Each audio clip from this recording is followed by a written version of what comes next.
జ్ఞాపకం చేసుకుంటూ వస్తున్నాం. దేవుడు ఈ భూమి మీద తన ఉద్దేశాన్ని నెరవేర్చడానికి దేవుడు సృష్టాది నుండి ఎలాంటి కార్యక్రమాలను భూమి మీద ఏర్పాటు చేశాడో అలాగున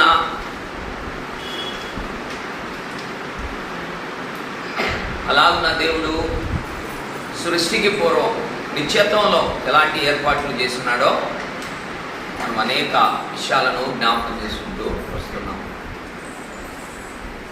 సృష్టికి పూర్వం నిత్యత్వంలో ఉన్నటువంటి దేవుడు భూమి మీద లేనటువంటి మనుషులకు ఎలాంటి ఏర్పాట్లు చేయాలి అనేటువంటి విషయాన్ని ఆలోచన కలిగి తనలో తాను నిర్ణయించుకున్నటువంటి ఏర్పాటు అంతటిని స్థిరపరచుకున్న అనంతరం దేవుడు ఈ భూమిని కలుగజేసి అద్భుతంగా ఈ భూమి మీద ఏమేమి ఉండాలో వాటిని స్థిరపరిచి కార్యక్రమాలను కొనసాగించాడు. అలాగున సృష్టి ప్రారంభమైనప్పుడు మనిషి అవిధేయతలో కొనసాగితే ఏం చేయాలి అనేటువంటి విషయాలను ఆయన జాగ్రత్తగా మానవ మేలు కొరకు అనేకమైన సంగతులను ఏర్పాటు చేసి వాటిని భూమి మీద విస్తరించడానికి ఆయన చేసినటువంటి ఏర్పాట్ల గురించి మనము తెలుసుకుంటూ వస్తున్నాం. దేవుడు ఎలాంటి వాడో మొదటిగా మనం తెలుసుకుంటున్నాం. దేవుడు ఎలాంటి వాడో, ఆయన ఎలాంటి కార్యాలు చేశాడు. చూడండి, యెషయా గ్రంథంలో ఒక మాటను చదువుకుందాం. యెషయా గ్రంథము 45వ అధ్యాయం 18వ వచనంలో ఒక మాటను మనం చూద్దాం. యెషయా గ్రంథం 45వ అధ్యాయము 18వ వచనంలో ఆకాశములకు సృష్టికర్తయగు యెహోవాయే దేవుడు, ఆయన భూమిని కలుగజేసి దాన్ని సిద్ధపరిచి స్థిరపరిచెను. నిరాకారముగా ఉన్నట్లు ఆయన దానిని సృజింపలేదు, నివాస స్థలమగునట్లు దానిని సృజించెను. దేవుడు ఎలాంటి ఏర్పాట్లు చేశాడు? అనేక సంగతులు గడిచినటువంటి 2 వారాల క్రితం మనం దేవుని గురించినటువంటి ఉద్దేశంలో ఇవన్నీ కూడా చూస్తూ వస్తున్నాం. దేవుడు ఏం చేశాడు నాకు అనేటువంటి మనిషి జాగ్రత్తగా ఆలోచన చేసినట్లయితే దేవుడు ఏం చేశాడు అనేటువంటి సంగతి గ్రంథం తెలియజేస్తుంది. దేవుడు ఆకాశములకు సృష్టికర్త. అలాగే ఆయన గురించి మనం తెలుసుకున్నాం. ఆకాశముకు భూమికి ప్రభు ఆయన. ఆకాశమునకు భూమికి ప్రభు, జగత్తును అందరి సమస్తమును నిర్మించిన దేవుడని, భూమి ఆకాశములను కలుగజేసిన వాడని, మానవుల మేలు కొరకై సమస్తాన్ని నిర్మించిన వాడని, భూమిలో ఏమేమి ఉండాలో, మనుషులకి ఏది అవసరం ఉందో అవసరత తీర్చడానికి దేవుడు అనేకమైనటువంటి కార్యాలను భూమి మీద చేశాడని మనము జ్ఞాపకం చేసుకుంటూ వస్తున్నాం. దేవుడి గురించి మనం ఆలోచించినట్లయితే ఎంతటి గొప్ప దేవుడో ఆయన చేసినటువంటి కార్యాలు ఎంతటి మహోన్నతమైనటువంటి కార్యాలో మనం చూస్తున్నాం. ఇలాంటి ఏర్పాట్లతో దేవుడు కొనసాగుతున్నటువంటి కాలమందు ఆదాము అతిక్రమించినప్పుడు ఆదామును విడిచిపెట్టకుండా, ఆదాము వచ్చినటువంటి మనిషి జాతిని వదులుకోకుండా ఆయన తన దగ్గరకు తీసుకోవడానికి అనేకమైన ఏర్పాటు చేశాడు. అందులో భాగంగా అనేక మంది మనుషులను ఏర్పాటు చేసుకొని, దీనికి ముందుగా మనం ఒక సంగతి చెప్పుకున్నాం. దేవుడు భూమి మీద నివసించేవాడు కాదు. దేవుడు ఎవరు అంటే ఆయన గురించి చాలా తేటగా తెలుసుకోవాల్సిన అవసరం ఉంది. ఆయన గురించి తెలియకపోతే మనకు చాలా చిన్న భావం ఉంది. దేవుడు అంటే ఆదివారం గంట సేపు వచ్చి కూర్చొని వెళ్ళిపోయేటువంటి పరిస్థితి కాదు. దేవుడు ఎలాంటి వాడో, ఆయన ఏం చేశాడో, ఎలాంటి శక్తిమంతుడో, ఎలాంటి మహిమ కలిగి ఉన్నాడో, ఎలాంటి దేవుడో తెలుసుకొని బ్రతకడానికి ప్రయత్నం జరగాలి. ఎప్పుడైతే దేవుడి గురించి మనం తెలుసుకుంటామో అప్పుడు దేవుడు అంటే మనం ఎలాంటి భావన కలిగి ఉండాలి, ఎలాగ భయాన్ని కలిగి ఉండాలి అనేటువంటి విషయాలను మనం నేర్చుకోగలుగుతాం. దేవుడి గురించి మనం అనుకున్నట్టుగా లేదు గ్రంథంలో, మన ఊహల్లాగా లేదు గ్రంథం. చాలా డిఫరెంట్గా ఉంది. మనమైతే ఏమనుకుంటున్నామంటే ఆయన కూడా మనలాంటి వాడే, ప్రేమ కలిగిన వాడు దేవుడు అంటే మేమేం చేసినా మనం క్షమిస్తాడు అనేటువంటి భావంలో మనుషులు అనేకమైన తప్పిదాల్లో, పొరపాట్లు కాలాన్ని గడుపుతా ఉన్నారు. గ్రంథం అంటుంది దేవుడు అలాంటి వాడు కాదు, నేను నీ వంటి వాడను అని నీవు అనుకుంటివి, నేను నీలాంటి వాడిని కాదు అంటాడు. చూడండి, కీర్తన గ్రంథం 50వ అధ్యాయంలో 16వ వచనంలో, 16వ వచనం నుంచి కింద భాగాన్ని చదివేద్దాం. 16వ వచనం నుండి 50వ అధ్యాయము కీర్తన గ్రంథము 16వ వచనం నుండి, భక్తిహీనులతో దేవుడు ఇలాగూ మాట్లాడుతున్నాడు, నా కట్టడలను వివరించుటకు నీకేమి పని, నా నిబంధన నీ నోట వచించదవేమి, దిద్దుబాటు నీకు అసహ్యము కదా, నీవు నా మాటలను వెనకకు తోసివేసి ఉన్నావు, నీవు దొంగను చూచినప్పుడు వానితో ఏమి భవించేదవు, వ్యభిచారులతో నీవు సాంగత్యము చేసేదవు, కీడు చేయవలని నోరు తెరుచుచున్నావు, నీ నాలుగు కపటమును కల్పించుచున్నది, కూర్చుండి నీ సహోదరుని మీద కొన్నెములు చెప్పుచున్నావు, నీ తల్లి కుమారుని మీద అపరిందలు మోపుచున్నావు, ఇటు పనులు నీవు చేసినను నేను మౌనినై ఇంటిని, అందుకు నేను కేవలం నీ వంటి వాడవని నీవు అనుకుంటివి, నేను కూడా నీలాంటి వాడని అనుకున్నావా? దేవుడు అంటున్నాడు, నేను కూడా నీలాంటి వాడనని నువ్వు అనుకుంటున్నావు. సర్దుబాటు, మానవ జీవితంలో సర్దుబాటు ఉంది.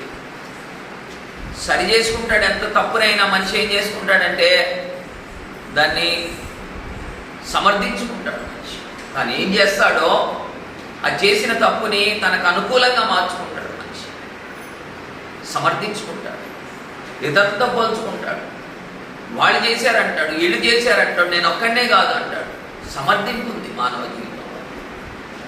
దేవుడు అలాంటి వాడు కాదు, సమర్థించుకోడు. ఆయన ఏమైతే మాట్లాడతాడో, ఏమైతే ఏర్పాటు చేశాడో దాని నుంచి మళ్ళుకోడు దేవుడు. స్థిరమైనటువంటి వాడు, స్థిర నిర్ణయం కలిగిన వాడు దేవుడే. మనిషి అనుకుంటున్నాడంట, నేను కూడా నీ వంటి వాడనని నీవు అనుకుంటివి, నేను ఇలాంటి వాడిని కాదు అన్నాడు. మనిషి భూనివాసి యొక్క జీవిత విధానం వేరు. ఈ భూమి మీద నివసించినటువంటి పరలోక నివాసి దేవుడు, ఆయన మనల్ని కలుగు చేసిన వాడు, భూమి ఆకాశములకు ప్రభు అయినాడు.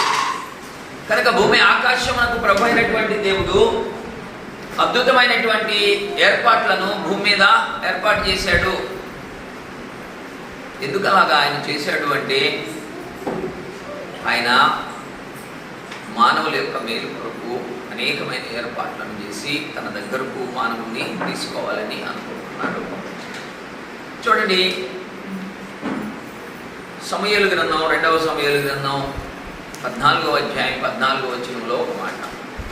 2వ సమూయేలు గ్రంథం 14వ అధ్యాయం 14వ వచనంలో, మనమందరము చనిపోవుము కదా, నేలను వలికిన మీదట తిరిగి ఎత్తలేని నీటి వలె ఉన్నాము, ప్రాణము తీయక తోలివేయబడిన వాడు తనకు దూరస్థుడు కాకుండానట్లు దేవుడి సాధనములను కల్పించాను.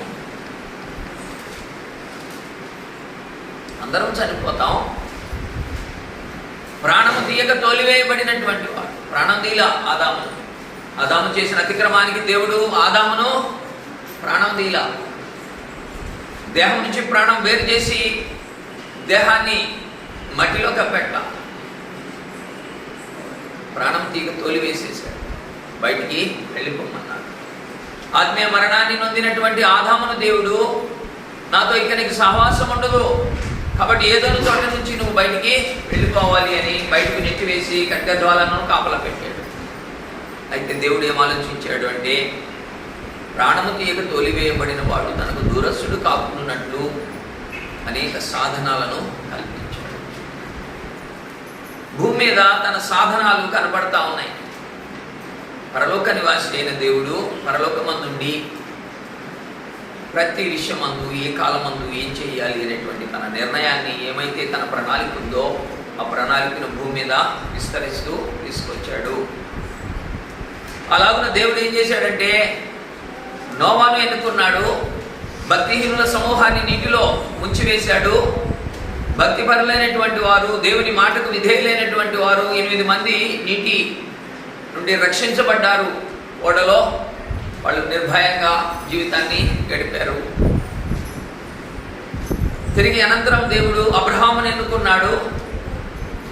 అబ్రహాము నుండి మోషేను తీసుకున్నాడు. మోషే నుండి ఇలాగున మనుషులను ఏర్పాటు చేసుకొని తన భూమి మీద తన ఏమైతే ఆలోచన కలిగి ఉన్నాడో ఆలోచనను వారి ద్వారా నెరవేరుస్తున్నాడు. దేవుడు పరలోక నివాసి. ఆ పరలోక నివాసి అయినటువంటి దేవుడు భూమి మీద తన పనులు చేయడానికి అనేక మందిని ఏర్పాట్లు చేసుకున్నాడు. భూమి మీదకి దిగి తన కార్యాలను చక్కపరుచుకోవాల్సినటువంటి అవసరం ఉండదు దేవునికి. ఎందుకంటే భూమి మీదకి రాడు ఆయన. భూమి మీదకి వచ్చే అంత చిన్న స్థాయి కాదు ఆయన. భూమి మీదకి రావాల్సిన అవసరత లేదు. ఈనాటి వరకు దేవుడు భూమి మీదకి వచ్చిన దాఖలాలు లేవు. ఎందుకు లేవు అంటే ఇది భూమి ఆయన పాదపీఠం, కాలు పెట్టుకునే స్థలం. కాబట్టి ఆ దగ్గరికి దిగి తన కార్యాలను చేసుకోవాల్సినటువంటి చిన్న స్థాయి కాదు ఆయన. ఆయన స్థాయి అధికమైనటువంటి స్థాయి. ఆయన పరలోకమందు నుండి తన కార్యాలను భూమి మీద నెరవేరుస్తుంటాడు. ఏకకాలంలో మానవ హృదయంలో తొంగి చూడగలిగినటువంటి సమర్థుడు దేవుడు. రక్తం మొరపెడితే విన్నాడంట. అలాంటి చెవులు కలిగిన వాడు దేవుడు. రక్తం భూమి మీద ఒలికినటువంటి ఏబేలు యొక్క రక్తం ఒకనాడు మొరపెడితే దేవుడు ఆ స్వరాన్ని విని ఆ మొరను ఆలకించిన వాడు దేవుడు. పరలోక నివాసి. అది అద్భుతమైనటువంటి లోకం. భూమిని మానవ నివాస యోగ్యంగా చేయడానికి దేవుడు చేసినటువంటి ఏర్పాటులో క్రీస్తు ప్రభువు అద్భుతమైనటువంటి స్థానాన్ని అధిగమించాడు. పోయిన వారంలో ఈ విషయాన్ని గురించి మనం చెప్పుకుంటూ కొంత భాగంలో ముగించి వేశాం. కాబట్టి తిరిగి మళ్ళీ మనం ఆ విషయాన్ని గురించి మాట్లాడుకుందాం. భూమి మీద తన ఏర్పాట్లలో క్రీస్తు ప్రభువు అద్భుతమైన స్థానాన్ని అధిరోహించాడు. దేవుడు సృష్టి నుండి మనుషుల మేలు కొరకు ఏర్పాట్లు చేసినటువంటి ఏర్పాట్లలో అనేక మంది మనుషులు దేవుని కార్యాలను నెరవేరుస్తూ ఆయన చిత్తాన్ని నెరవేర్చుకుంటూ వచ్చారు. అలాగే ధర్మశాస్త్ర అంతమందు దేవుడు క్రీస్తు ప్రభువును లోకానికి పంపి ఆయన స్త్రీ సంతానంగా లోకానికి చూపించి ఆయన ద్వారా అనేకమైనటువంటి కార్యాలను భూమి మీద ఏర్పాటు చేశాడు. క్రీస్తు ప్రభువుని గురించి గ్రంథంలో మనం చూస్తున్నటువంటి ఉద్దేశంలో పోయిన వారం మనం విడిచిపెట్టినటువంటి సందేశాన్ని తిరిగి కొనసాగిద్దాం. ఆయన పరిశోధించబడిన రాయి అనే మాట దగ్గర మనం విడిచిపెట్టాం పోయిన వారం. ఆయన పరిశోధించబడిన రాయి. ఎన్ని కార్యక్రమాలు చేశాడో, మానవ జాతి మేలు కొరకై క్రీస్తు యొక్క రక్తము ఎన్ని అద్భుతాలు చేసిందో మన ఊహకందదు. ఆ రక్తము ద్వారా పాప క్షమాపణ జరిగింది.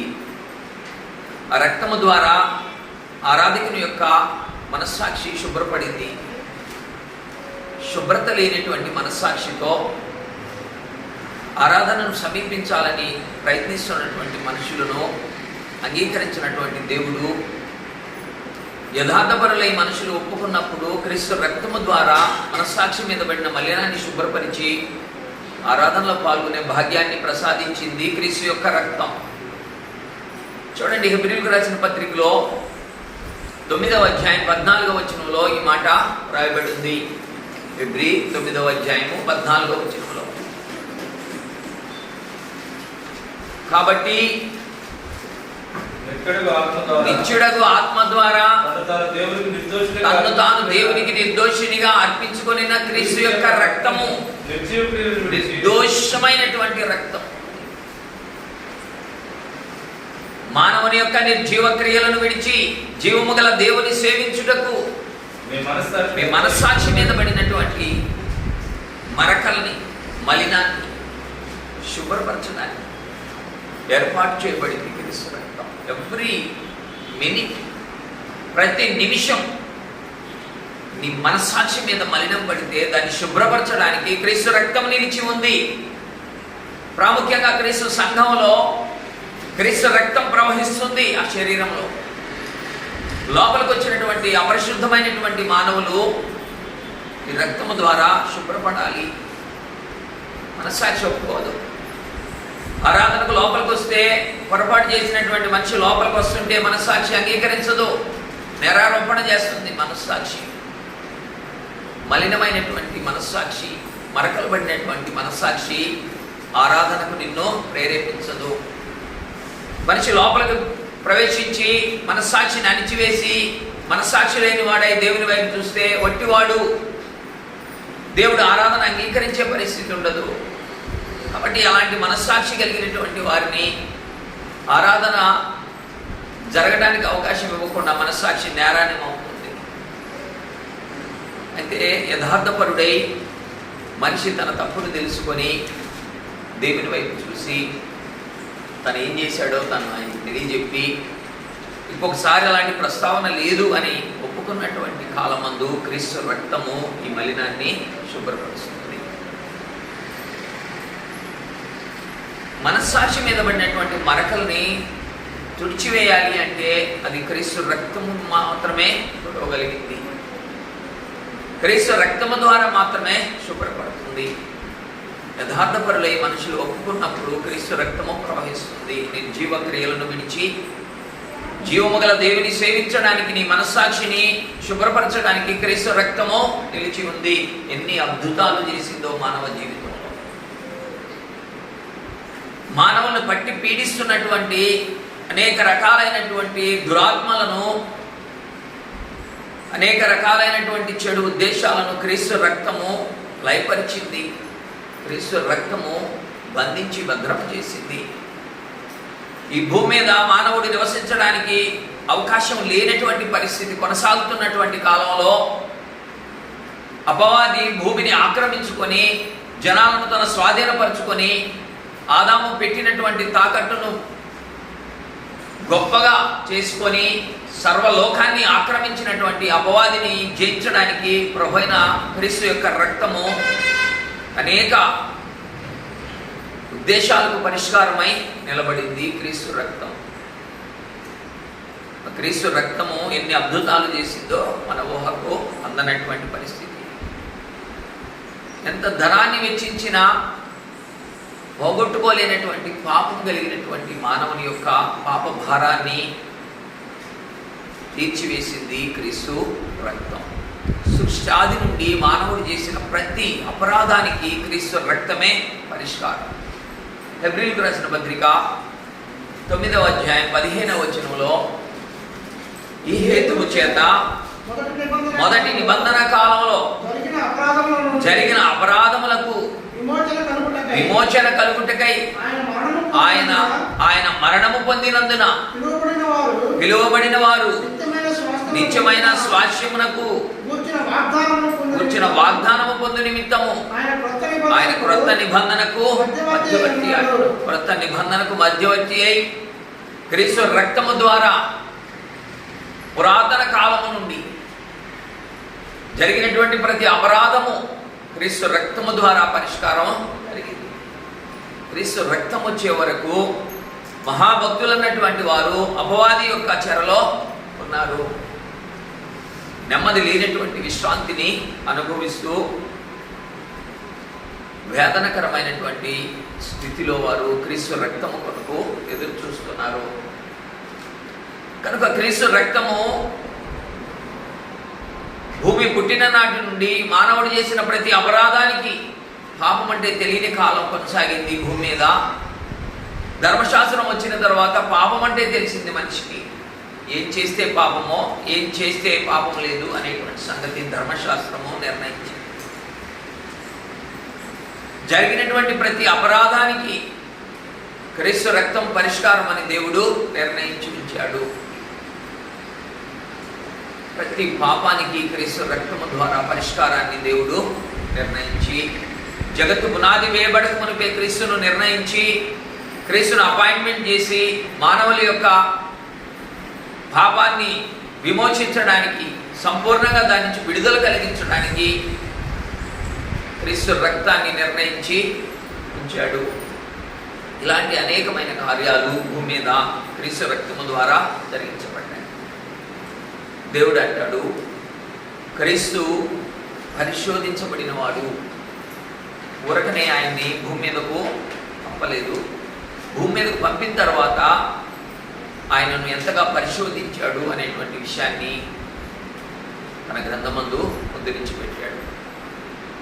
భూమి మీదకి వచ్చినటువంటి ప్రభు అయిన క్రీస్తు ఆయన స్త్రీ సంతానంగా వచ్చాడు. పోయిన వారంలో మనం చెప్పుకున్నాం. స్త్రీ సంతానంగా భూమి మీదకి వచ్చినటువంటి క్రీస్తు పోయిన వారంలో ఆయన స్త్రీ సంతానము, మనమందరం పురుష సంతానము అంటే ఒక ఆయన ప్రశ్న అడిగాడు. పురుషులు కన్నారా అనే మాట ఇబ్బందికరంగా వినపడింది. కాబట్టి పురుష సంతానం, నందరం పురుష సంతానం అయి ఉన్న బైబిల్ గ్రంథం అంటుంది. పోయిన వారంలో కూడా చదువుకున్నాం. మత్తయి సువార్త 1వ అధ్యాయం 1వ వచనాల్లో అబ్రహాము కుమారుడును దావీదు కుమారుడైన యేసుక్రీస్తు వంశావళి. అబ్రహాము ఇస్సాకును కనెను, ఇస్సాకు యాకోబును కనెను, యాకోబు యోదాను అతని అన్నదమ్ములను కనెను. ప్రారంభమైంది. కన్నది ఎవరు అంటే అబ్రహాము ఇస్సాకును కన్నాడు అన్నాడు. ఇది పురుష సంతానం. అయితే ప్రభు అయిన క్రీస్తు మాత్రమే స్త్రీ సంతానమై ఉన్నాడు. ఆయన ఎందుకు స్త్రీ సంతానమై అంటే పురుషుని ప్రమేయం లేదు ఆయన పుట్టుకలో. ఆయన పుట్టుక ఒక విచిత్రమైనటువంటి జననం, సృష్టికి విరుద్ధమైనటువంటి జననం అయింది. సృష్టి నమ్మలేనటువంటి క్రియేషన్ అయింది. కాబట్టి ఆ సృష్టిలో స్త్రీ కన్నది ఆయన్ని. ఆయన ఒక్కడిని మాత్రమే స్త్రీ కన్నది. ఇక మిగతా వాళ్ళందరినీ పురుషులు కన్నారు. పురుషుడి ద్వారా కలిగినటువంటిది సంతానం. కాబట్టి గ్రంథం ఏమంటుందంటే అబ్రహాము ఇస్సాకును కన్నాడు. శారమ్మ మోసింది, ప్రసవించింది. కన్నది ఎవరు అంటే అబ్రహాము కన్నాడు. అబ్రహాములో ఉన్నటువంటి ఆ యొక్క జన్యువు మోయటానికి స్త్రీ గర్భము వాడబడింది. శారా మోసింది, ఇస్సాకును కన్నది. భూమి మీదకి వచ్చాడు ఇస్సాకు. అయితే మొట్టమొదటిగా పురుషుడు కన్నాడు. ఇస్సాకును కన్నది ఎవరు అంటే అబ్రహాము కన్నాడు. అబ్రహాము కని శారా యొక్క గర్భంలో దాచబడి భూమి మీదకు తీసుకురాబడ్డాడు. ఇలాంటి కార్యక్రమం జరిగింది. కనుక స్త్రీ సంతానం, క్రీస్తు ప్రభు స్త్రీ సంతానమై నిలబడ్డాడు. స్త్రీ సంతానంగా ఆయన పిలువబడ్డాడు. గలతీయులకు రాసిన పత్రిక 4వ అధ్యాయం 4వ వచనంలో, గలతీ 4వ అధ్యాయం 4వ వచనంలో అయితే కాలము పరిపూర్ణమైనప్పుడు దేవుడు తన కుమారుడిని పంపి ఆయన స్త్రీ యందు పుట్టి మనము దత్తపుత్రులము కావాలనని ధర్మశాస్త్రముకు లోబడిన వాడు ఆయన స్త్రీ యందు పుట్టి, ఆయన ఒక్కడే స్త్రీ యందు పుట్టి. అపవాదితో విరోధం ఏదోను తోటలో జరిగినటువంటి మీటింగ్, ఏదోను తోటలో జరిగినటువంటి డిస్కషన్లో దేవుడు తేల్చి చెప్పేశాడు, నీ సంతానానికి స్త్రీ సంతానానికి వైరం ఉంది. నీ దగ్గర తాకట్టు పెట్టినటువంటి ఆదాము తాకట్టు పెట్టినటువంటి తాకట్టును విడిపించడానికి స్త్రీ సంతానంగా వచ్చేటువంటి నా కుమారుడు నీతో తలపడబోతున్నాడు అనేటువంటి విషయాన్ని ఆదికాండంలో 3వ అధ్యాయంలో తేల్చి చెప్పేశాడు. నీ సంతానానికి స్త్రీ సంతానానికి వైరం. అందుకొరకై క్రీస్తును లోకానికి పంపాల్సి వచ్చింది. ఆదాము ఎప్పుడైతే పోగొట్టాడో, ఆదాము ఎప్పుడైతే అవిధేయుడై దేవుని ఆజ్ఞను మీరిన వెంటనే అపవాది ఆక్రమించేసింది మానవ జాతిని. తనకు లోబర్చుకుంది. తన ఇష్టానుసారముగా వారిని చెరపట్టుకొని వారిని మరణ బంధకంలో బంధించింది. ఈ మరణ భయం నుండి, మరణ దాస్యం నుంచి విడిపించడానికి ప్రభైన క్రీస్తు భూమి మీదకు వచ్చాడు. స్త్రీ సంతానముగా పిలువబడ్డాడు. అనేక కార్యాలు భూమి మీద నెరవేర్చాడు. అనేక కార్యాలు నెరవేరుస్తున్నటువంటి కాలంలో దేవుడు అంటాడు, ఈయన పరిశోధించబడిన రాయి. ఆయన ఊరకనే కాదు, పరిశోధించాడు దేవుడు. ఎన్ని విధాలుగా ఆయన పరిశోధించాడు అంటే, మానవ దేహం తట్టుకోలేనటువంటి శ్రమలలో ఆయన్ను నడిపించాడు. తన చివరి రక్తబొట్టు కారునంతగా శ్రమను అనుభవించడానికి దేవుడు క్రీస్తును అప్పగించాడు. జగత్తు పునాది వేయబడక మునిపి ఆయన మరణాన్ని ఏర్పాటు చేశాడు. ఆయన సిలువలో చనిపోవాలని ఆయన ఏర్పాటయింది. ప్రతి మనుషుని కొరకు ఆయన మరణం నియమించబడి ఉంది. హెబ్రీయులకు రాసిన పత్రిక 2వ అధ్యాయం 9వ వచనంలో, హెబ్రీ 2:9లో ప్రతి మనుషుని కొరకు క్రీస్తు మరణానుభవం కొనసాగింది. భూమి మీద ఎంతమంది అయితే మనుషులు పుట్టారో వారందరి కొరకు క్రీస్తు యొక్క మరణం దేవుని కృప వలన ఆయన ప్రతి మనుషుని కొరకు, అది దేవుని కృప.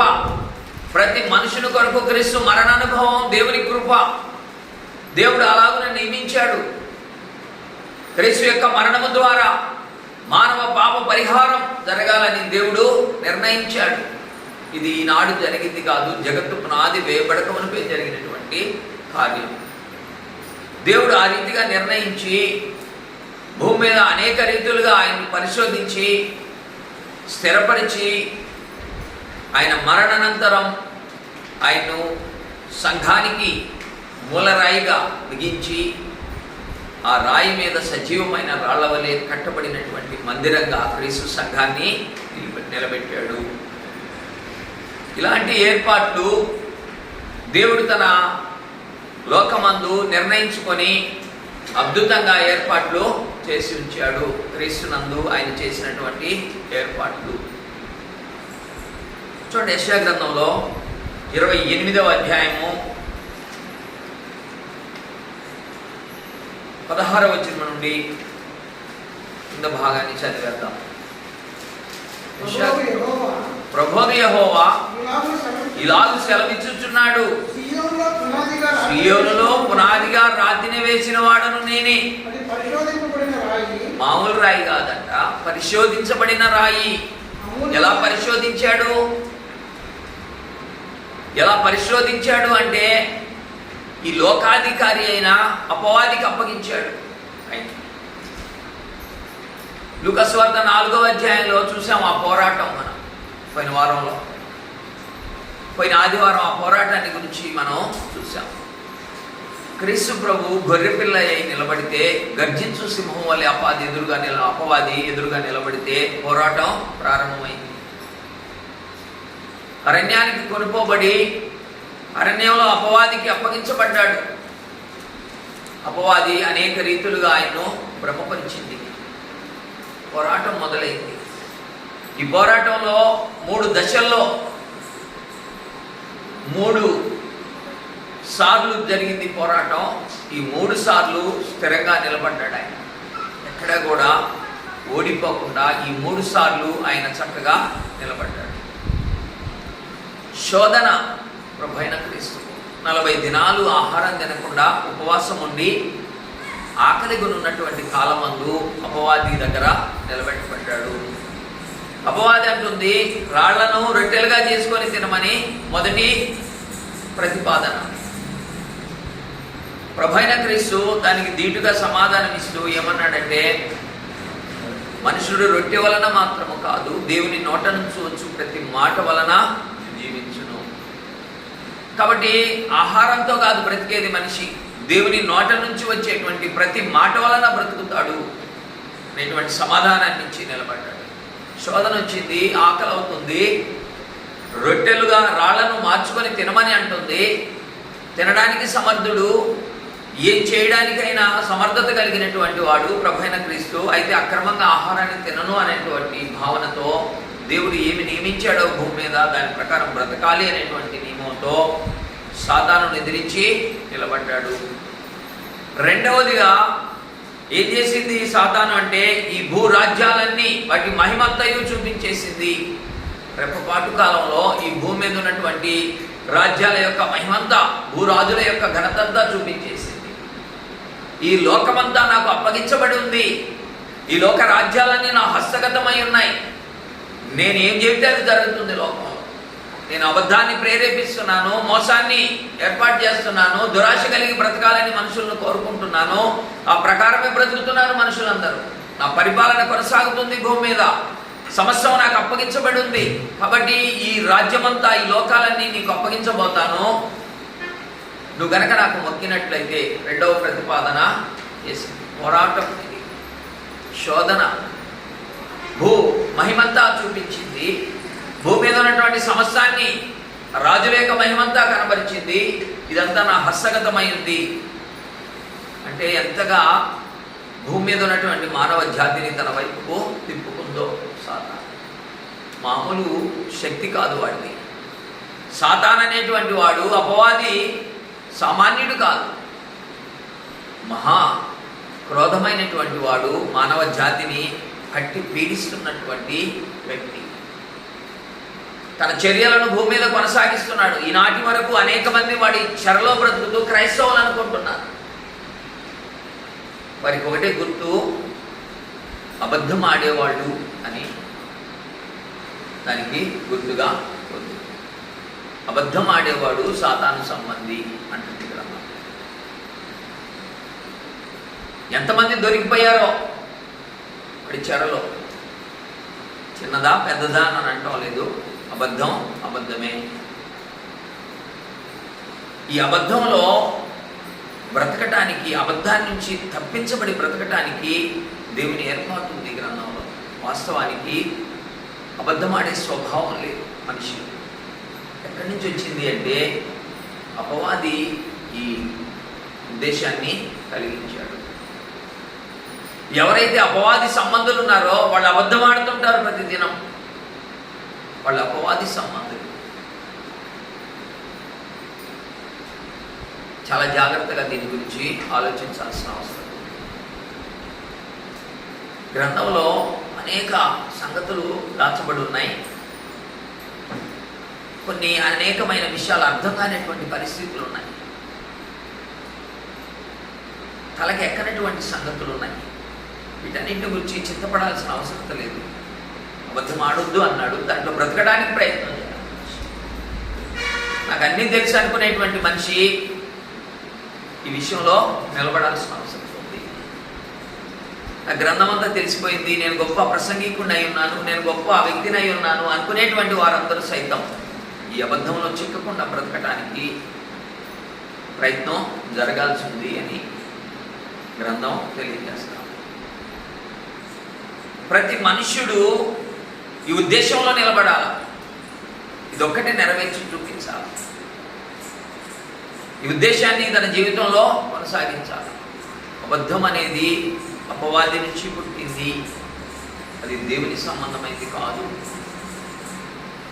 కాబట్టి అబద్ధాన్ని విసర్జించి మనిషి అబద్ధం నుంచి దూరస్తుడై బ్రతకడానికి ప్రయత్నం జరగాలి. అనేక సార్లు అబద్ధం ఆడాల్సిన పరిస్థితులు అనేకం వచ్చి నిలబడతాయి. అబద్ధం చిన్నదో పెద్దదో, మరి అబద్ధం అబద్ధమే. అది అపవాది నుంచి జనించింది. అబద్ధం ఆడేశాము. ఆడటం అయితే, అబద్ధం ఆడటం అయితే ఇష్టం లేదు, కానీ ఆడాల్సి వచ్చింది.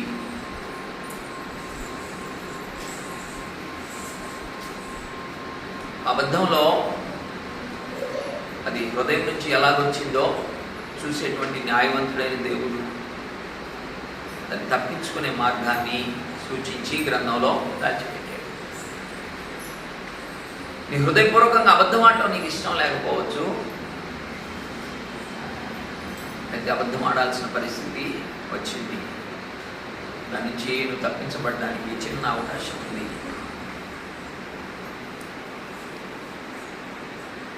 ఒక పంది, ఒక గొర్రెపిల్ల దారిని నడుస్తున్నాయి.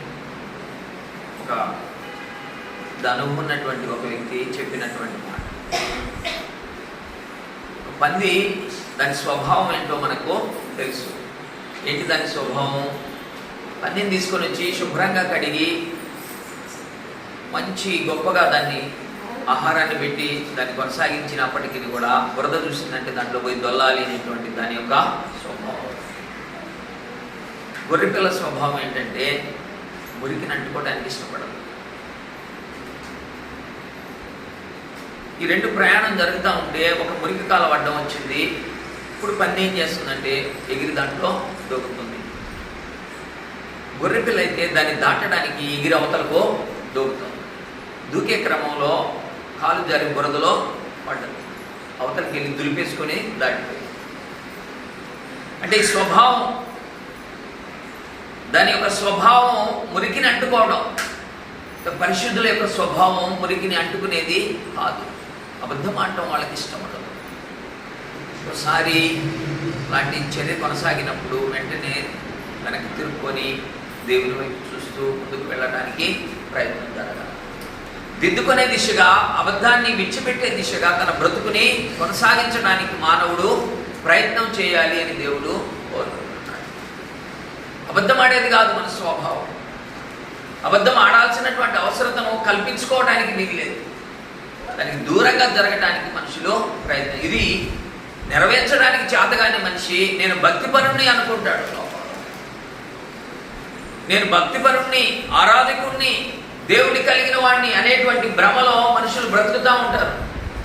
ఈ అబద్ధాన్ని తన జీవితంలో కొనసాగిస్తూనే మనిషి నష్టానికి, నాశనానికి వెళ్ళిపోతూ అవిధేయుడై, అవిశ్వాసి అయి, భక్తిహీనుడై బ్రతుకుతుంటాడు. భక్తిపరుడనే నాటకం జరుగుతాం. దేవుడు అంగీకరించే విధానం కాదు అని ప్రభువైన క్రీస్తు శోధనలో నిలిచి అపవాదితో తలపడి విజయాన్ని పొందాడు. ఎలాంటి విజయం అదంటే అద్భుతమైనటువంటి విజయం. పరిశోధిస్తున్నాడు దేవుడు. శోధన వస్తుంది ప్రభువైన క్రీస్తు దగ్గరకు. అనేక శోధన కలిగిన అనేక సార్లు శోధనలో నిలిచినటువంటి వాడై విజయాన్ని అనుభవిస్తున్నాడు తన జీవితంలో. దేవుడు అంటాడు, సియోనులో రాతిని పునాదిగా వేసిన వాడను నేనే, అది పరిశోధించబడిన రాయి, అమూల్యమైన తలరాయి, అమూల్యమైన తలరాయి, బహుస్థిరమైన పునాది రాయి నేనే ఏర్పాటు చేసి పెట్టాను. ఏర్పాటు చేసింది ఎవరు అంటే దేవుడు. దేవుడు ఏర్పాటు చేసినటువంటి ఏర్పాటు క్రీస్తును లోకానికి పంపడానికి, క్రీస్తును లోకానికి పంపి ఆయనను శోధనకు నిలబెట్టి శోధనలో జయాన్ని పొందినటువంటి ఆయన్ను అనేక రీతులుగా పరిశోధించి నిలబడినటువంటి ఆ రాయిను సంఘానికి మూలరాయిగా బిగించి ఆ రాయి మీద సంఘాన్ని బిల్డ్ చేశాడు. దాన్ని ఏమన్నాడంటే క్రీస్తు సంఘము అన్నాడు. క్రీస్తు సంఘం అంటే కట్టడం కాదు. క్రీస్తు సంఘం అంటే రాళ్లతో సున్నంతో కట్టబడిన బిల్డింగ్ కాదు. క్రీస్తు సంఘం అంటే మనుషుల ఉద్దేశాలతో కొనసాగినటువంటి ఉద్దేశం కాదు. క్రీస్తు సంఘము ఆత్మ సంబంధమైనటువంటి మనుషులతో కట్టబడిన మందిరం. ఆత్మ సంబంధాలైన మనుషులంటే ఎలా పరిశోధించాడో రాయిని, అలాంటి పరిశోధన జరగాలి ప్రతి మనిషి యొక్క జీవితంలో. ఎలా నిలబడ్డాడు ఆయన, ఎలాంటి శోధన కలిగింది, ఆయనకి ప్రాణం పోవునంతగా శోధించబడ్డాడు. అయితే ఎక్కడ ఓటమి నెరగకుండా నిలబడ్డాడు. అలాంటి రాళ్ళు కావాలా ఈ మందిర నిర్మాణానికి. అలాంటి సజీవమైన రాళ్ళు నిలబడాలి గోడ మీద. చూడండి 28వ అధ్యాయంలో ఎలా కట్టాలని ఆయన కోరుకున్నాడో చూద్దాం. క్రీస్తు ద్వారా ఈ ఏర్పాటును దేవుడు లోకమందు చేశాడు. ఈరోజు మనం సంఘం అనుకుని లోపలికి వచ్చి కూర్చున్నాం. సంఘము అంటే అది పరిశుద్ధమైనటువంటి జనసమూహం, పరిశోధించబడినటువంటి రాళ్ళు, మామూలు రాళ్ళు కాదు. శోధన వచ్చింది, నిలబడింది. అబద్ధమాడమని ప్రేరేపిస్తుంది శోధన. అబద్ధమాడితే నీకు మేలు దొరుకుతుంది అంటుంది. అపవాది అనేక రీతులుగా తమ భ్రమలను కలిగిస్తున్నాడు. వాడి దూతలు లోకంలో తిరుగులాడుతున్నారు. అనేక రీతులుగా నీకు శోధన కలుగుతాం. ఎంతవరకు నిలబడతాం? నిలబడలేకపోతే ఆ న్యాయం అనేటువంటి కొలనులలో నువ్వు నిలబడలేవు. నీతి అనేటువంటి మట్టపు గుండు పైన పెడితే నువ్వు తోకానికి సరిపోవు. రాయి తీసి పక్కన విదిలించేస్తాడు. ఆ పునాది మీద నిలబడటానికి అవకాశం ఉండదు. జాగ్రత్త పడాలి మనిషి. నేను పునాది మీద కట్టబడటానికి ఏర్పాటై ఉన్నాను. నేను పరిశోధించబడుతున్నాను. ఈ లోకంలో పోరాటం జరుగుతాం. ఈ క్రైస్తవ జీవితంలో ఈ పోరాటంలో నిలబడాలి మనుషులు. ఈ పోరాటంలో నిలబడాలి. క్రీస్తు ప్రభు నిలబడ్డాడు మనకు ముందుగా. Is the model. ఆయన మనకు మోడల్గా నిలబడ్డాడు. అందుకే పౌలు అంటాడు గలతీయులకు రాసిన పత్రిక 4వ అధ్యాయం 19వ వచనంలో, గలతీయులకు రాసిన పత్రిక 4వ అధ్యాయం 19వ వచనంలో, క్రీస్తు స్వరూపము మీ యందు ఏర్పడు వరకు నాకు ప్రసవ వేదన కలుగుతుంది. పురుషులు కన్నారు అంటే పౌలు అన్నట్టుగా ప్రసవ వేదన కలుగుతుంది. కనేటువంటి స్త్రీ ఎంతటి వేదన అనుభవిస్తుందో అలాంటి వేదనను పౌలు అనుభవిస్తున్నాడు. ఎందుకొరకు అంటే క్రీస్తు స్వరూపము మీ యందు ఏర్పడు వరకు. క్రీస్తు స్వరూపం ఎలాంటి స్వరూపం అంటే తనను తాను తగ్గించుకునే స్వరూపం. నేను గొప్పవాడిని అన్న దాఖలా లేవు భూమి మీద. ఆయన 5,000 మందికి ఆహారం పంచితే నేను అనేటువంటి భావం లేదు. ఒక పాపం చేసినటువంటి స్త్రీని తీసుకొచ్చి ఆయన నిలబడితే ఆమెని హీనంగా మాట్లాడినటువంటి పరిస్థితి లేదు. ఈ భూమి మీద గొప్పగా బ్రతకాలనేటువంటి ఆశలు లేవు. చాలా సింపుల్గా ఇది అశాశ్వతమైన లోకమని, దీన్ని జాగ్రత్తగా దాటాలని నేర్పించడానికి ప్రభైన క్రీస్తు మోడల్గా నిలబడ్డాడు. అద్భుతమైనటువంటి జీవితాన్ని లోకమందు ప్రదర్శించాడు. చదవండి మాట ఇప్పుడు మనం చదివినటువంటి భాగంలో, క్రీస్తు స్వరూపం మీ యందు ఏర్పడు వరకు మీ విషయమై మరలా నాకు ప్రసవ వేదన కలుగుతుంది. ఇంత ముందోసారి కలిగిందంట, ఇప్పుడు మళ్ళీ కలుగుతుందంట. ఆ బాధ భరించలేనటువంటి బాధ, ప్రసవ వేదన. ఈ స్వరూపం ఎందుకు కనపడాలి? పరిశోధించబడిన రాళ్ళే మందిర నిర్మాణంలో నిలబడాలి.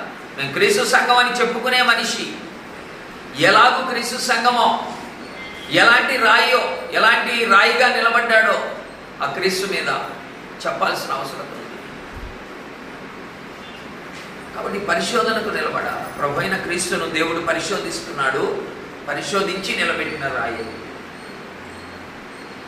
ఎలా కట్టాలనుకున్నాడు మందిరాన్ని అంటే, ఎందుకు క్రీస్తును పంపించాడంటే, క్రీస్తును లోకానికి పంపి పాపం నుంచి విడుదల కలిగించి పరిశుద్ధులుగా నీతిమంతులుగా తీర్చి, ఆ నీతిమంతులుగా తీర్చిన వాళ్ళు సంఘంగా కట్టబడటానికి ఏర్పాట్లు కావించాడు.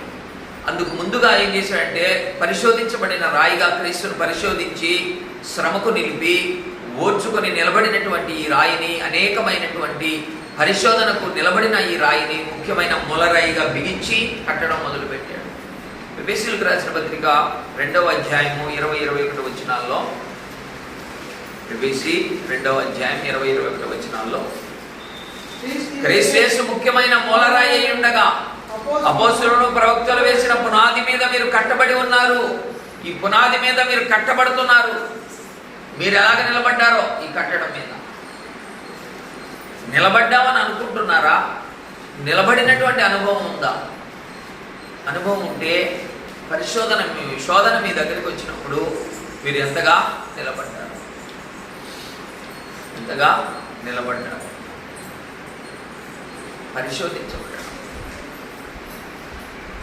పరిశోధించబడకపోతే ఆ గోడలో సజీవమైన రాయిగా నిలబడడానికి అవకాశం ఉండదు. ఎందుకంటే అక్కడ ఏం చేశాడు దేవుడు అంటే, ఈ కట్టడానికి సంఘం అనేటువంటి ఈ కట్టడానికి న్యాయం అనే కొలనూలుని కట్టాడు. ఆ న్యాయం అనే కొలనూలుకి ఈ బండ సరిపోవాలి, నిలబడాలి. అబద్ధమాడేటువంటి వ్యక్తి ఆ కట్టడం మీద నిలబడటానికి అవకాశం ఉండదు. చూడండి, యెషయా గ్రంథం 28వ అధ్యాయంలో 18వ వచనం నుండి చదివేద్దాం.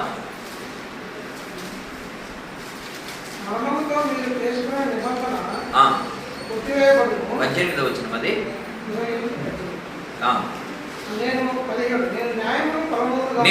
17వ వచనం, నేను న్యాయమును కొలనూలుగాను కడతానంటున్నాడు. నీతి అనేటువంటి మట్టబూడును కడతాను. ఈ గోడను కట్టడానికి దేవుడు ఏం చేశాడంటే క్రీస్తును ముఖ్యమైన మూలరాయిగా పెట్టేశాడు. అది పరిశోధించబడిన రాయి అంట. మూలకు తలరాయిగా చేసి పెట్టాడు. ఆ రాయి మీద 3000 మంది నిలబడ్డారు మొదటి శతాబ్దంలో. వాళ్ళు శోధనకు నిలిచినటువంటి వారై నిష్కలంకమైనటువంటి హృదయాలతో పాపాన్ని కడిగి వేసుకున్నటువంటి వాళ్ళు, వాక్యానికి విధేయులైనటువంటి వాళ్ళు, పాపాన్ని కడిగి వేసుకున్నటువంటి వాళ్ళు 3000 మంది వచ్చి నిలబడ్డారు గోడగా. వాళ్ళు పరిశుద్ధులు అని పేరు. మొదటి శతాబ్దపు క్రైస్తవులు స్థిరమైనటువంటి విశ్వాసం కలిగినటువంటి వాళ్ళు.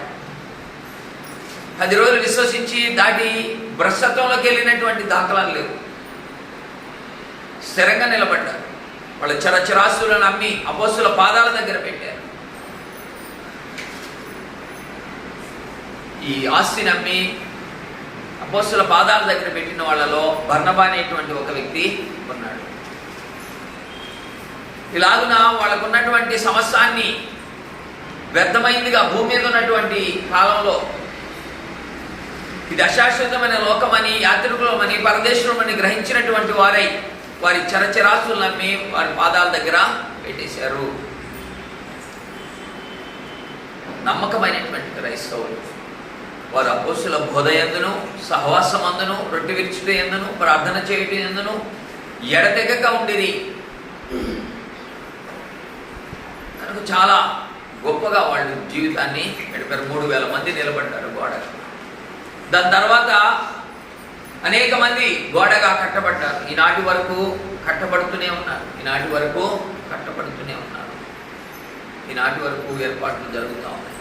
అయితే కట్టబడేటువంటి క్రమంలో దారం కట్టాడు. ఏంటంటే ఆ కొలనూలు అన్నాడు దాన్ని. ఆ కొలనూలు ఏం కట్టాడు? న్యాయం అనే కొలనూలు ఉండాలి. న్యాయం తప్పిన మనిషి అందులో నిలబడడానికి అవకాశం ఉండదు. నీతిని కనబరచాలి. నీతి లేని వాడు రాయిలాగా నిలబడటానికి అవకాశం ఉండదు. కట్టే బేల్దారు ఏం చేస్తాడంటే రాయిని కుదిరిస్తాడు కట్టడం మీద. అది కుదరకపోతే దాన్ని చెడుతాడు. అప్పటికీ కుదరకపోతే తీసి పక్కన పడేస్తాడు. వేరొక రాయిని తీసుకుంటాడు. కాబట్టి రాయి కుదురుకోవాలి. ఈ కట్టడం మీద రాయి క్రీస్తు మీద కుదురుకోవటం అంటే సామాన్యమైన పని కాదు.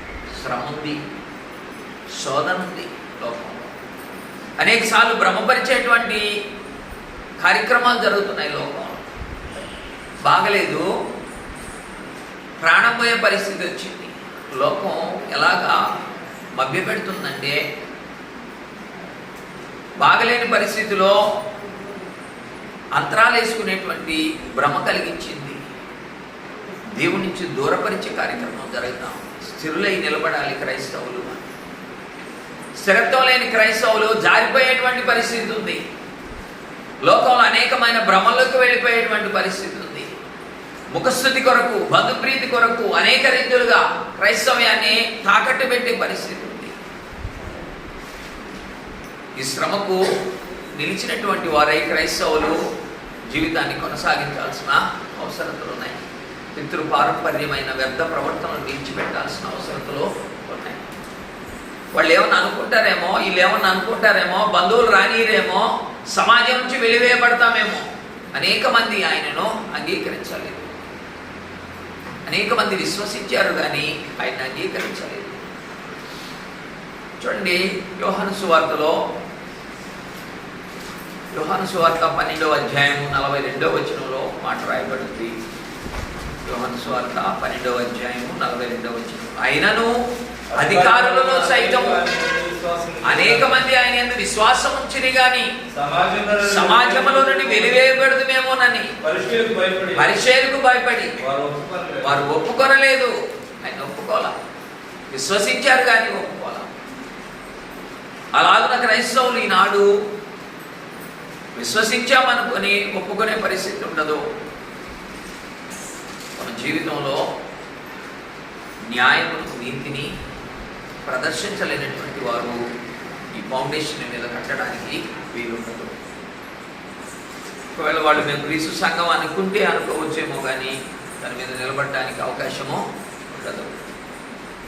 ఇలాంటి కట్టడాన్ని క్రీస్తునందు దేవుడు ఏర్పాటు చేయడానికి ఆయన పరిశోధించబడిన రాయిగా నిలబెట్టాడు. ఎలాంటి పరిశోధన జరిగింది ఆయన మీద అంటే, ఆయన నిలబెట్టి పెడరెక్కలు విచ్చి కట్టి అనేక మంది దూషణ మాటలతో, ఈగిల్ లాంటి మాటలతో ఆయన శరీరాన్ని గుచ్చుతా ఉన్నారు. ఇతను అబద్ధికుడు అన్నారు, తిండిపోతు అన్నారు, అనేక రకాలుగా నిందలు మోపారు, అనేక రీతులుగా హేళన చేశారు, ఉమ్మి వేశారు, అనేక విధాలుగా అవమానించారు. అవమానం జరుగుతూ ఉంది. పరిశోధించబడతా ఉన్నాడు. ఆయన శోధనకు నిలబడాలి. మౌనమై ప్రభైన క్రీస్తు పిలాతు ఎదుట పెడరెక్కలో కట్టబడి నిలబడున్నాడు. 19వ అధ్యాయము యోహాను సువార్తలో కనపడుతుంది ఈ దృశ్యం. మౌనమై ప్రభైన క్రీస్తు నిలబడి ఉన్నాడు. ఏ పాపమెరుగుడు, పరిశుద్ధుడు, నీతిమంతుడు, దేవుని చిత్తాన్ని నెరవేర్చడానికి గొర్రె పిల్ల వలె మౌనంగా నిలబడున్నాడు. బొచ్చు కత్తిరించు వాని ఎదుట గొర్రె ఏ రీతిగా మౌనంగా ఉందో ఆ రీతిగా ఆయన మౌనమై నిలబడ్డాడు. శోధన, ఈ శోధన కాదు ఇంకా శోధన ఉంది అన్నట్టుగా ఒక్కొక్క మెట్టు శ్రమ అధికం చేసి శ్రమ అధికమవుతా ఉంది. దేహం రక్తము కారునంతగా శిక్షించబడతా ఉంది. ధారలుగా రక్తం కారుతా ఉంది. కొండ కిరీటం అదిగితే కళ్ళల్లో రక్తం కారి కళ్ళు గువ్వకన్నులాగా మార్చివేయబడ్డాయి. శ్రమ అధికమైంది. ప్రభైన క్రీస్తు అనుభవించడానికి సిద్ధపడి పరిశోధనకు నిలిచినటువంటి రాయిగా మౌనమై నిలబడున్నాడు. తట్టుకునేటువంటి రాయింది కనుక దేవుడు అంటాడు, నేను సియోనులో పునాదిగా రాతిని వేసిన వాడను నేనే. అది పరిశోధించబడిన రాయి, మూలకో తలరాయి. ఇలాగున్న దేవుడు క్రీస్తును లోకంలో స్థిరపరిచాడు. మన అందరి మేలు కొరకై ఆయనను లోకానికి పంపించాడు. అద్భుతంగా దేవుడు క్రీస్తునందు అనేక ఏర్పాట్లను చేసి పెట్టాడు. ఆయన రక్తముతో నిబంధనను స్థిరపరిచాడు. రక్త నిబంధన, క్రొత్త నిబంధన అంటే అర్థం ఏంటంటే క్రీస్తు యొక్క రక్త నిబంధన, రక్త బీలునామా. హెబ్రీయులకు రాసిన పత్రిక 9వ అధ్యాయంలోనే మనం చూద్దాము మాట. హెబ్రీ రక్త బీలునామా, అది క్రీస్తు మరణానంతరం అమల్లోకి వచ్చినటువంటి వీలునామా, నిబంధన.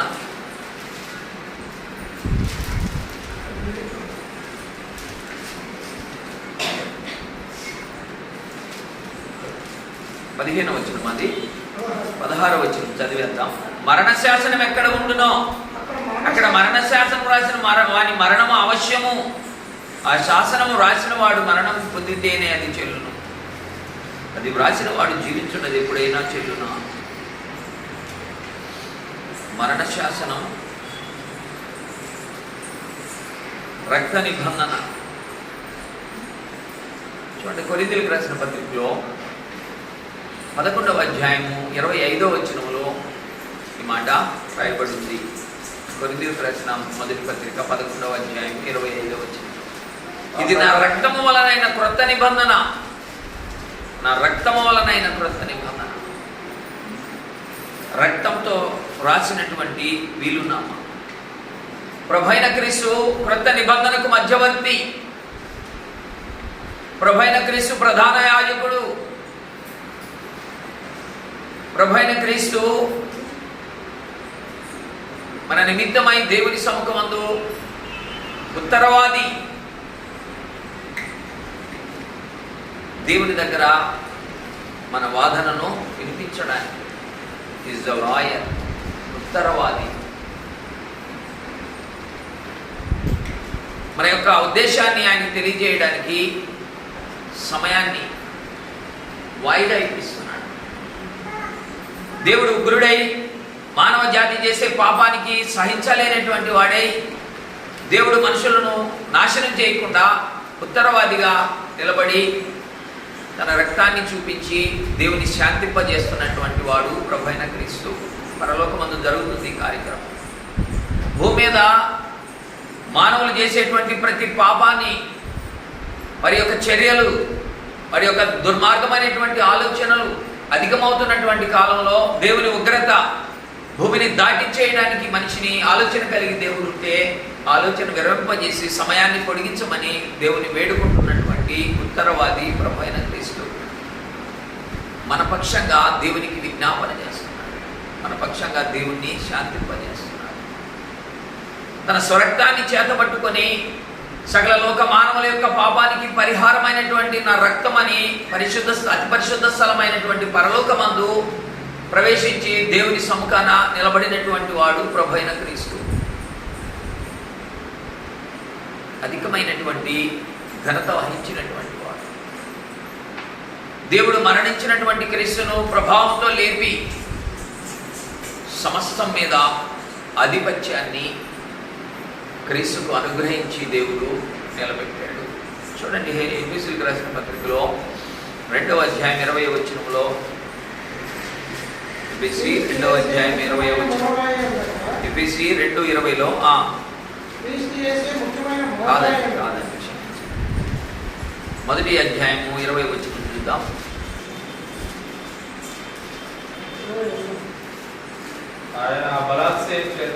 ఎక్కడుంది అది? మొదటి అధ్యాయం 20వ వచనం. ఆయన బలాతిశయము చేత క్రీస్తును మృతులలో నుండి లేపి సమస్తమైన ఆధిపత్యము కంటే, అధికారము కంటేను, శక్తి కంటేను, ప్రభుత్వముల కంటేను యుగమందు మాత్రమే కాక రాబో యుగమందును పేరు పొందిన ప్రతి నామము కంటే ఎంతో హెచ్చుగా పరలోకమందు ఆయనను తన కుడిపార్శ్వమున కూర్చుండబెట్టుకునేను. తన కుడిపార్శ్వమున దావీదు సింహాసనాన్ని వేసి ఆ సింహాసనం మీద ఆయన్ని ఆసీనుణ్ణి చేశాడు, కూర్చోబెట్టుకున్నాడు. యుగ యుగాలు పరిపాలన చేయాలని క్రీస్తును నియమించి సమస్తాన్ని ఆయనకు అప్పగించి సమస్త లోకాల మీద ఆధిపత్యాన్ని అనుగ్రహించి అధికుణ్ణి చేసి కూర్చోబెట్టాడు. ఇప్పుడు ఏం చేద్దాం? ఆయన్ని మనం క్రీస్తుని ఏం చేయాలనుకుంటున్నాం? మనం ఏం చేయాలని దేవుడు ఇలా చేశాడు? క్రీస్తును నీ ప్రభువుగా అంగీకరించాలి, ఆయన రాజుగా నీకు తీసుకొచ్చాడు, ఆయన పరిపాలన కింద బ్రతకాలని కోరుకున్నాడు. దేవుడు నియమించినటువంటి క్రీస్తు ఈ లోకంలో పరిపాలకుడై ఉన్నాడు. సంఘానికి ఆయన రాజు అయి ఉన్నాడు. సంఘానికి ఆయన శిరస్సు అయి ఉన్నాడు. ప్రతి ఆలోచన క్రీస్తుదై ఉంది.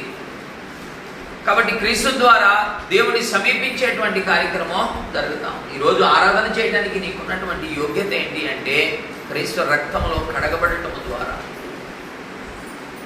ఆయనతో కలిసి ఆరాధించేటువంటి భాగ్యం. ప్రధాన యాజకుడై క్రీస్తు నిలబడితే యాజకులమై కార్యక్రమాన్ని కొనసాగించడం, యాజకులమై జీవఫలాన్ని అర్పించడం, యాజకులమై సత్క్రియలు చేయడం, యాజకులమై బలులు అర్పించినట్టుగా పురాతన కాలంలో బలులు అర్పించినటువంటి యాజకుల పోలికగా మనం ఈనాడు మన శరీరాన్ని ఆయనకు అర్పించడం, దేవునికి సజీవ యాగముగా మన శరీరాన్ని అర్పించడం,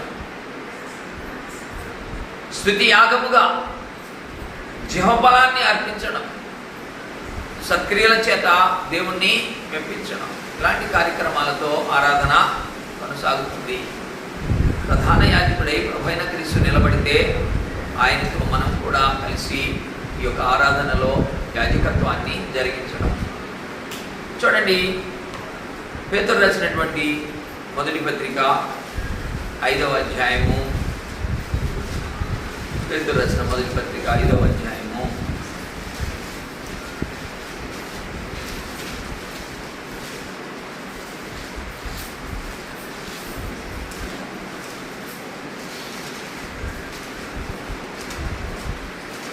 2వ అధ్యాయము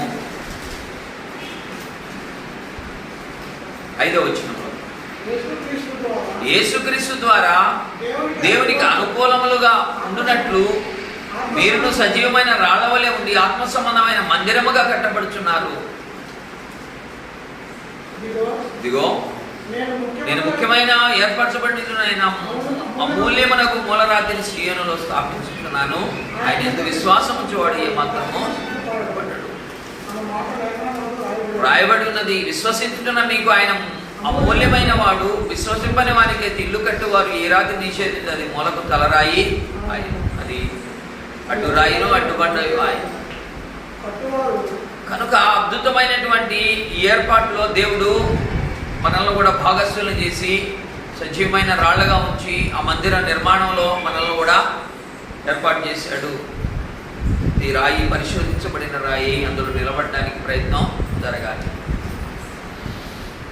కడగబడినటువంటి వారు పరిశుద్ధులు, క్రీస్తు రక్తంతో కడగబడినటువంటి వారు పరిశుద్ధమైనటువంటి మనుషులు. జాగ్రత్త పడి ఆ కట్టడంలో నిలబడాల్సినటువంటి అవసరత ఉంది అని దేవుడు మనకు జ్ఞాపకం చేస్తుంది. ఇలాంటి ఏర్పాటులో క్రీస్తును భూమి మీదకి తీసుకురావడానికి, ఆయనతో కలిసి మనల్ని బ్రతికే విధంగా దేవుడు ఏర్పాట్లను కొనసాగించాడు. ఇలా బ్రతకాలి అనేటువంటి విషయాన్ని చూపించడానికి దేవుడు మనల్ని ఏర్పాటు చేశాడు. క్రీస్తుతో కలిసి బ్రతకడానికి, క్రీస్తు ద్వారా ఆయన చేరుకోవడానికి దేవుడు ఈ కార్యాలను సంకల్పించాడు. ప్రభువైన క్రీస్తు అంటాడు, నా ద్వారానే తప్ప ఎవడును తండ్రి యొద్దకు ప్రవేశించడు. నా ద్వారా మాత్రమే రావాలి. తండ్రిని చేరుకునేటువంటి దిశగా మన ప్రయాణం కొనసాగాలి. ఆరాధనకు పాత్రుడైనటువంటి దేవుణ్ణి గుర్తించాలి. క్రీస్తును ప్రభువుగా అంగీకరించాలి. పరిశుద్ధాత్మని యొక్క సహాయంతో లోకమందు బ్రతుకును ముందుకు కొనసాగించాలి. ఇలాంటి ఏర్పాట్లు భూమి మీద మనుషుల యొక్క మేలు కొరకై దేవుడు సృష్టాది నుండి తన కార్యాలను ఏ రీతిగా భూమి మీద విస్తరింపజేశాడో మనం జాగ్రత్తగా చూసుకుంటూ వస్తున్నాం. అనేక మంది మనుషులను దేవుడు ఏర్పాటు చేసుకొని తన కార్యాలను విస్తరించాడు. అందులో భాగంగా మోషే ధర్మశాస్త్రానికి మధ్యవర్తిగా నియమించి, ధర్మశాస్త్రాన్ని ఇశ్రాయేలు జనాంగానికి ఇచ్చి నేనే దేవుడిని వాళ్ళకు తెలియజేసుకుని అనేక కార్యక్రమాలు కొనసాగించాడు. అలాగున ధర్మశాస్త్ర అంతకాలం మందు క్రీస్తును భూమి మీదకు పంపించి ఆయన ద్వారా గ్రేట్ కమిషన్గా భూమి మీద ఎంతమంది అయితే ఆయనకు భయపడేటువంటి వారు ఉంటారో వారందరినీ అనుమతించి వారందరినీ లోపలికి తీసుకొని, ఎవరైతే తన ప్రణాళికలో భాగమై ఉన్నారో వారిని సంఘంగా కూర్చుకొని తన పరలోక రాజ్యానికి చేర్చుకోవడానికి దేవునికి నియమాన్ని ఏర్పాటు చేశాడు. క్రీస్తు ఏర్పాటు చేసినటువంటి భూమి, క్రీస్తు డిజైన్ చేసినటువంటి యొక్క భూమి మీద ఉన్నటువంటి వస్తువులు అన్నీ కూడా నశించిపోయాయి. చివరగా ఈ మాట చెప్పి నేను ముగించేస్తున్నాను. క్రీస్తు ప్రభు చేసినటువంటి నిర్మాణంలో ప్రతిది కూడా పాతబడిపోయేది. 15,000 రూపాయలు పెట్టి ఫోన్ కొంటే 2 ఏళ్ళు 3 ఏళ్ళకు పాతబడిపోతుంది. 10 లక్షల రూపాయలు పెట్టి ఇల్లు కట్టుకుంటే 10 సంవత్సరాలకు పాతబడిపోయి కూలిపోయేటువంటి, పాతబడి ఊడిపోయేటువంటి పరిస్థితి, రాలిపోయేటువంటి పరిస్థితి కొనసాగుతుంది. బిడ్డలు పుట్టిన తర్వాత చిన్నపిల్లలై, యవ్వనస్తులై, మధ్య వయస్కులై, వృద్ధులై చనిపోయే పరిస్థితి ఏర్పడుతుంది. పాతబడిపోయేది లోకంలో ఉన్నదంతా పాతబడిపోయేది. అలాంటిది లోకం, భూలోకం ఎలాంటిదంటే పాతబడిపోయే లోకం ఇది. మాసిపోతుంది. ఒకనాడు నశించిపోయే పరిస్థితి ఉంది. దేవుడు ఏర్పాటు చేసినటువంటి నిత్యలోకం ఇలాంటిది కాదు. దేవుడు తన స్వహస్తాలతో నిర్మించినటువంటి పరలోక రాజ్యము నిత్యము నిలబడి ఉండేటువంటిది. ఏప్రిల్ రాసిన పత్రికలో 10వ అధ్యాయము 11వ అధ్యాయము 10వ వచనంలో, హెబ్రీ 11వ అధ్యాయము 10వ వచనంలో దేవుడు దేనికి శిల్పియు నిర్మాణకుడై ఉన్నాడో ఆ పునాదులు కలిగినటువంటి పట్టణము కొరకు అబ్రహాము ఎదురు చూస్తుండేను. ఆయన నిర్మించినటువంటి లోకం ఎలాంటిదంటే నిత్యము నిలబడి ఉంటుంది. అలా పాతబడేది కాదు. ఒకసారి చెప్పాను, మళ్ళీ ఒకసారి చెప్తున్నాను. ఈ కళ్ళద్దాలు పరలోకంలో పెట్టామనుకో, కొన్ని కోట్ల సంవత్సరాల తర్వాత అయినా ఎలాగే ఉంటుంది, ఇది పాతపడదు. అలాంటి లోకం.